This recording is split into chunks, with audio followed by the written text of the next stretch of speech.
Vous savez, notre vie de tout le jour est une série de négociations. Nos moments de décision sont en réalité des moments de négociation, même si on ne s'en rend pas compte. Mais qu'arrive-t-il si ce que nous vendons n'est rien d'autre que nous-mêmes? Voici l'histoire de Marc. Marc est un entrepreneur qui dirige une entreprise de construction. Marc a bâti sa réputation sur une qualité absolue parce que Marc ne travaille qu'avec de matériaux de première qualité.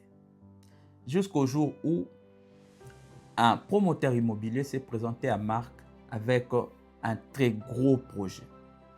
Mais à une condition. Marc devrait accepter d'utiliser les matériaux d'une qualité moindre pour gonfler les profits pour les deux parties. Après un moment de réflexion, Marc a fini par accepter le projet, se disant que c'est une exception. Le jeu en vaut la chandelle. Il a reçu son chèque. En cet instant précis, Marc pensait avoir vendu un service. Mais en réalité, il avait vendu sa réputation. Pourquoi? Parce qu'un petit moment plus tard, un autre promoteur immobilier s'est présenté à Marc, mais avec un petit projet. Un projet minime, mais qui demandait à Marc d'utiliser les matériaux de seconde qualité. Devant cette proposition, Marc s'est senti outragé. Il s'est senti offusqué. Il s'est senti insulté. Il a répondu, non, je ne ferai pas ce projet parce que c'est contre mon éthique.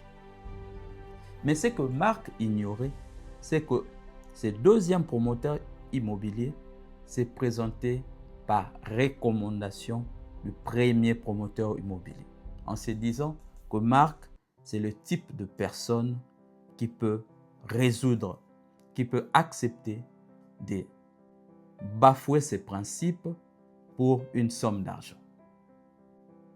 Tu vois, mon ami, une fois que le principe est violé, seule la négociation du prix reste à débattre.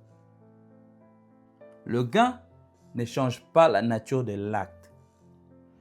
Que vous soyez prêt à vous vendre pour une somme colossale ou pour une somme dérisoire, le gain ne change pas la nature de l'acte.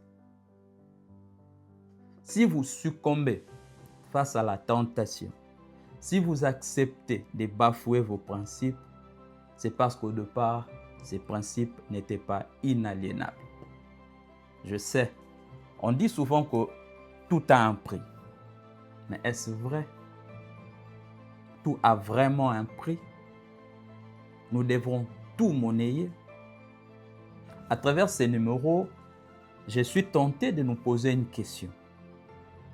Non pas celle de savoir si nous sommes intègres, mais plutôt celle de savoir combien nous faut-il pour ne pas l'être. Question à réflexion. C'est tout pour moi aujourd'hui et merci d'avoir suivi cette vidéo. Si elle vous a plu, ne partez pas sans laisser un like. Si vous n'êtes pas encore abonné sur notre chaîne YouTube, please, faites-le. Peace. I'm out.